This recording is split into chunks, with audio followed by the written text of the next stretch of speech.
And I think these words pretty much reverberate his thoughts. All we have to do is kick in the front door and the whole rotten structure will come crashing down. He's referring to the Soviet Union. He said it's like a facade. You push it, it looks solid, but it's all rotten inside, it'll collapse. And you have to remember that he's also counting on the newly taken over Baltic states, Latvia, Estonia, Lithuania, to also rise up in support of his efforts because they're tired of who? Soviet Union, who just recently conquered them a couple years before in the Polish division. So this is where he's at.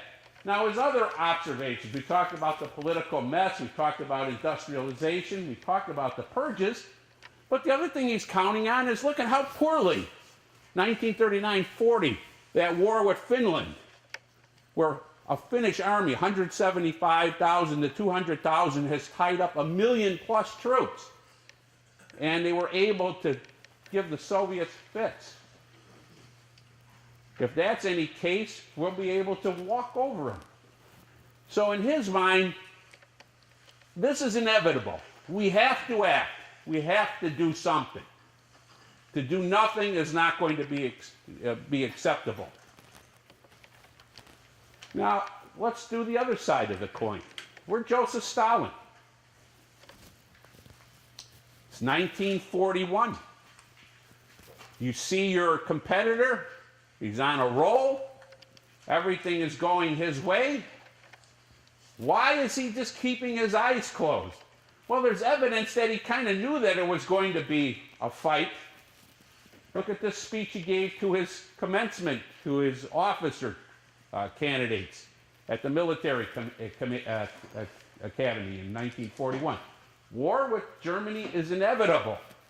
If Comrade Molotov can manage to postpone the war for 2 or 3 months, that will be our good fortune. He's looking to buy time. Why does he need time? Officers are still green. Industrialization, good, more planes, more weapons, but all of his weapons up to this point are inferior to the German weapons. Yes, he has more tanks, but any good Panzer can knock them out quickly because they're tanks that date to the early 1930s. They're not good tanks. Remember, the T-34 will not come online until April of 42 in any number. And you got it. It's not just putting weapons on the front lines. You have to also train personnel to deal with the weapons. That takes time. And that's going to be another concern. Now, the purges were deep. 60% of the field marshals, 3 out of 5 gone, 13 of the 15 army commanders. And the other thing that the Russians are struggling with is they've now acquired all this territory through the division of Poland and the Baltic states. They've moved up their lines. They've taken 170 divisions of men and moved them quite literally west by 200-300 miles. Well, if you know anything about it, and many of you serve, if you move your people out of their natural fortifications and their barracks and you put them into a situation where they're living out in the field trying to establish new fortifications and camps, it takes time. And it displaces people, and it's going to be a concern. And this is going to be a problem. Now, was there anybody talking rationally to Adolf Hitler about stopping this?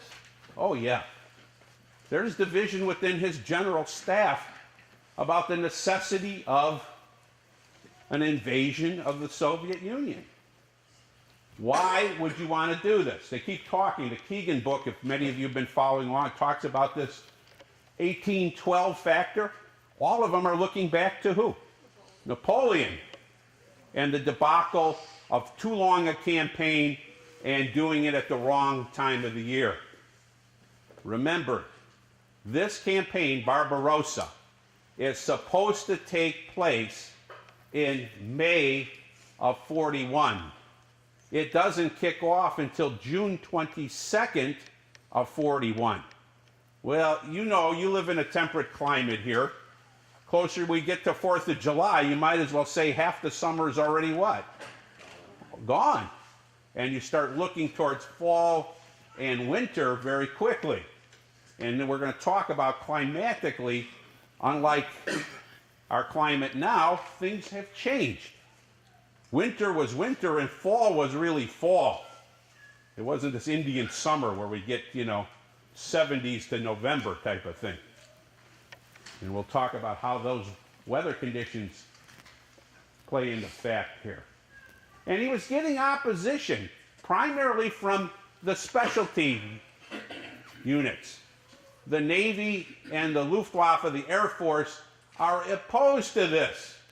Göring and Raeder don't want to become involved. Göring calls occupying the Soviet Union like a sinkhole. Economically, he says, we can't afford to do it. It's just going to be a big morass for us. Raeder believes that it's just a wasted effort.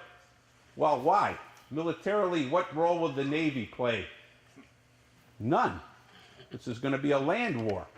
And his sights are, let's take Gibraltar and then really give the Brits a fit or two, because now we'll bottle up the Mediterranean. So this is a real concern for some of his staff. Now, are they brave enough to keep articulating? After a while, the Fuhrer decides, the Fuhrer gets. Remember, who's the charismatic leader? Now, why is Stalin ignoring the signs? Because clearly he's being tipped off. This is not just happening under his nose. The Germans are building up starting in late August of 1940. They're moving units up into Poland, East Prussia, and other places in anticipation of the invasion. Why do they keep closing their eyes? The other thing is, the British know that they've cracked the Ultra Code, and they know that there's an invasion going to happen. And they keep telling him, wake up, wake up, wake up.